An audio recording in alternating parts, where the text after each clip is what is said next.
Welcome to రాజనీతి. 2029 మేలో జరగబోయే ఎన్నికల నాటికి దేశంలో లోక్సభ, అసెంబ్లీ నియోజకవర్గాల సంఖ్య పెరగబోతా ఉంది. ఈ ఎన్నికల్లోనే మహిళా రిజర్వేషన్ కూడా అమల్లోకి తీసుకొస్తున్నారు. దేశవ్యాప్తంగా జనాభా లెక్కల కార్యక్రమం 2027 మార్చి నాటికి పూర్తవుతుంది. 2027 ఏప్రిల్లో జనాభా లెక్కల నివేదిక వెల్లడించే అవకాశం ఉంది. జనాభా లెక్కల నివేదిక వచ్చిన వెంటనే నియోజకవర్గాల పునర్విభజనకు సంబంధించిన నోటిఫికేషన్ వెలువడే అవకాశం ఉంది. ఈసారి దేశవ్యాప్తంగా లోక్సభ నియోజకవర్గాల సంఖ్య పెరుగుతుంది. అలాగే అసెంబ్లీ నియోజకవర్గాలు కూడా ఆయా రాష్ట్రాల్లో అసెంబ్లీ నియోజకవర్గాల సంఖ్య కూడా పెరుగుతుంది. ఇప్పుడు ఈ లోక్సభ నియోజకవర్గాల పెంపు మీద కూడా ఒక వివాదం ఉంది. జనాభా ప్రాతిపదికన లోక్సభ నియోజకవర్గాలను పెంచుతారా, లేకపోతే ఇప్పుడున్న మొత్తం లోక్సభ సీట్లలో ఆయా రాష్ట్రానికి ఉన్న నిష్పత్తిలో పెంచుతారా అనే దాని మీద చర్చ జరుగుతూ ఉంది. దీని మీద ఇంకా క్లారిటీ రాలేదు. ఇప్పుడున్న సీట్ల నిష్పత్తిలో సీట్లు పెరిగితే ఏ రాష్ట్రానికి కూడా అన్యాయం జరగదు. అలా కాకుండా జనాభా ప్రాతిపదికన జరిగితే కొన్ని రాష్ట్రాలు నష్టపోతాయి. ఎందుకంటే దక్షిణాది రాష్ట్రాలతో సహా కుటుంబ నియంత్రణ పాటించిన రాష్ట్రాలు ఈ జనాభా ప్రాతిపదికన సీట్లు పెంచితే నష్టపోతాయి. కాబట్టి ఇప్పుడున్న స్థానాల నిష్పత్తిలోనే పెంచాలి అని దక్షిణాది రాష్ట్రాలు చాలా కాలంగా ఆ రాష్ట్రాల్లో పార్టీలు డిమాండ్ చేస్తూ ఉన్నాయి. మొన్న మధ్య అమిత్ షా గారు కేంద్ర హోంమంత్రి తమిళనాడులో కోయంబత్తూరు పర్యటనలో దక్షిణాది రాష్ట్రాలు ఈ విషయంలో ఆందోళన చెందాల్సిన అవసరం లేదు, ప్రస్తుతం ఉన్న నిష్పత్తి ప్రకారమే సీట్లు పెంచుతామని చెప్పారు. మరి ఆచరణలో దాన్ని ఎంతవరకు అమలు చేస్తారనేది చూడాలి. ఇక మన తెలుగు రాష్ట్రాలకు సంబంధించి అసెంబ్లీ నియోజకవర్గాల సంఖ్య పెరగబోతూ ఉంది. అసెంబ్లీ నియోజకవర్గాలను పెంచాలి అని ఎప్పుడో 2014 ముందు విభజన చట్టంలోనే పేర్కొన్నారు. అప్పుడే పెంచాలి అంటే 2014 తర్వాత పెంచితే 19 ఎన్నికల్లో సీట్లు పెరగాల్సి ఉంది. కానీ కేంద్రం మోకాలడ్డింది. కేంద్రం ఇష్టపడలేదు సీట్లు పెంచడానికి. తర్వాత జమ్మూ కాశ్మీర్లో పునర్విభజన ప్రక్రియ పూర్తి చేశారు. కానీ తెలంగాణ, ఆంధ్రప్రదేశ్లో పునర్విభజనకు కేంద్రం ఇష్టపడలేదు. దాని మూలంగా సీట్ల సంఖ్య పెరగలేదు. ఇప్పుడు జరగబోయే డీలిమిటేషన్ ప్రక్రియలో లోక్సభ స్థానానికి 2 సీట్లు చొప్పున 2 రాష్ట్రాల్లో ఆంధ్రప్రదేశ్లో ఒక 50 సీట్లు పెరుగుతున్నాయి, తెలంగాణలో 34 సీట్లు పెరుగుతాయి. తెలంగాణలో 34 సీట్లు పెరిగితే ఆ 34లో దాదాపు సగం సీట్లు హైదరాబాద్ నగరం, హైదరాబాద్ పరిసర ప్రాంతాల్లోనే పెరిగే అవకాశం ఉంది. ఎందుకంటే అక్కడే జనాభా ఎక్కువగా ఉంది కాబట్టి. ఆంధ్రాలో 175 నుంచి 225 వరకు సీట్లు పెరుగుతాయి.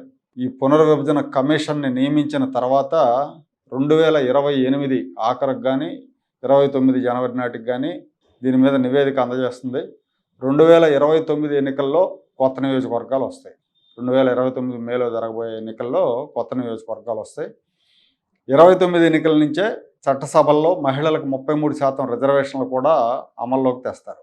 ఎస్సీ ఎస్టీ రిజర్వ్ నియోజకవర్గాల్లో 33% ఎస్సీ ఎస్టీ మహిళలకు రిజర్వ్ చేస్తారు.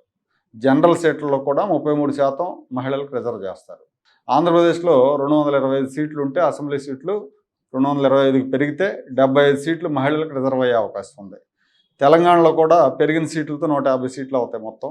ఇక్కడ 51 సీట్లు మహిళలకు రిజర్వ్ అయ్యే అవకాశం ఉంది. వాస్తవానికి ఈ జనాభా లెక్కలు అనేది ప్రతి 10 ఏళ్లకు ఒకసారి నిర్వహిస్తారు. 2011లో జనాభా లెక్కలు నిర్వహించిన తర్వాత 2021లో నిర్వహించాలి.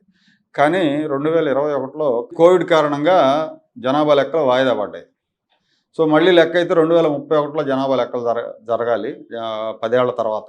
అయితే ఈలోపు 2026 తర్వాత నియోజకవర్గాల పునర్విభజన ప్రక్రియ కూడా ఉంది కాబట్టి దాన్ని తాజా జనాభా లెక్కల ప్రకారం నిర్వహించాలి. కాబట్టి 2026లో జనాభా గణన చేపట్టారు. ఈ సంవత్సరమే చేపట్టారు. ఈ కార్యక్రమం అయిపోయిన తర్వాత డీలిమిటేషన్ ప్రక్రియ మొదలవుతుంది. ప్రతి అసెంబ్లీ నియోజకవర్గానికి సరాసరిన 2 లక్షల ఓట్లు ఉండేలాగా ఆంధ్రప్రదేశ్, తెలంగాణ రాష్ట్రాల్లో అసెంబ్లీలో పునర్విభజన ఉంటుందని గతంలో 2009 డీలిమిటేషన్లో ఉమ్మడి రాష్ట్రంలో కీలకంగా వ్యవహరించిన ఇనగంటి రవికుమార్ చెప్తున్నారు. ఈసారి ఇంకో విశేషం ఏంటంటే పార్లమెంటుకు, అసెంబ్లీలకు పాక్షిక జమిలి జరిగే అవకాశం ఉంది. పాక్షికంగా జమిలి ఎన్నికలు జరిగే అవకాశం ఉంది. కేంద్రం చాలా కాలంగా ఒకేసారి లోక్సభకు, రాష్ట్రాల అసెంబ్లీలకు ఎన్నికలు నిర్వహించే ఉద్దేశాన్ని వ్యక్తం చేస్తూ వస్తూ ఉంది. ఈసారి 2029 మే నాటికి ఆంధ్రప్రదేశ్, ఒరిస్సా, అరుణాచల్ ప్రదేశ్, సిక్కిం అసెంబ్లీల కాల పరిమితి ముగుస్తుంది. ఈ రాష్ట్రాలన్నిటికి కూడా గత కొన్నేళ్లుగా లోక్సభ ఎన్నికలతో పాటే అసెంబ్లీ ఎన్నికలు జరుగుతూ ఉన్నాయి. దాదాపు 2004 నుంచి 20 ఏళ్ళుగా.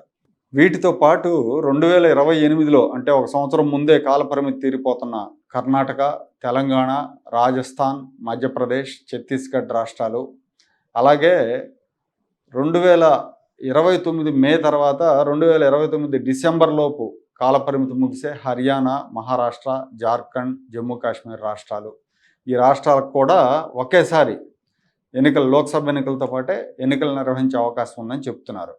అంటే ఇది మినీ జమిలీ అవుతుంది. దేశంలో 14 రాష్ట్రాల అసెంబ్లీలకు, లోక్సభకు ఒకేసారి ఎన్నికలు జరుగుతాయి. తెలంగాణ, కర్ణాటక, రాజస్థాన్, మధ్యప్రదేశ్, ఛత్తీస్గఢ్ ఈ రాష్ట్రాల ప్రభుత్వాలకు ఒక 5-6 నెలల బోనస్ లభిస్తుంది దీని మూలంగా. ఎందుకంటే ఈ రాష్ట్రాలు 2028 డిసెంబర్ నాటికి ఈ రాష్ట్రాల అసెంబ్లీ కాలపరిమితి ముగుస్తుంది.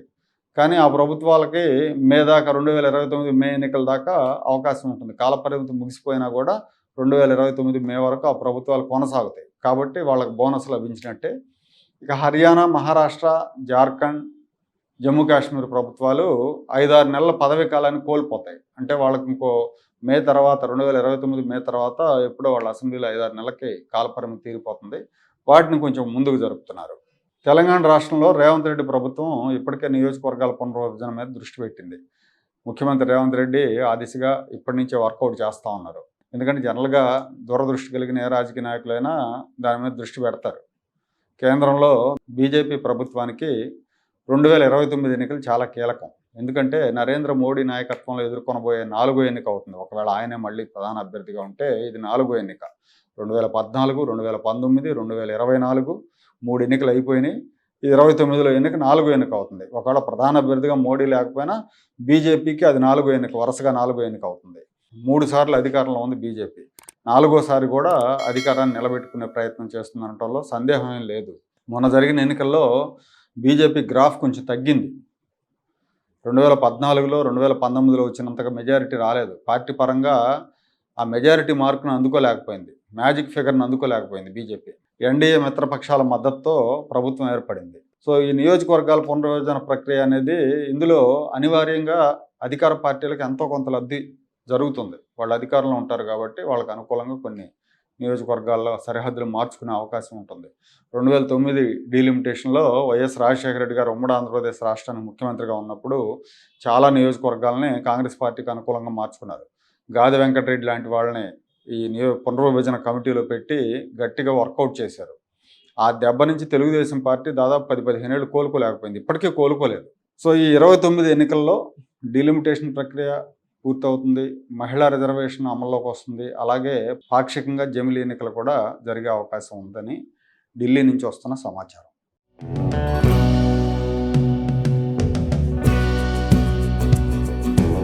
Like, share and subscribe to Rajaniti channel.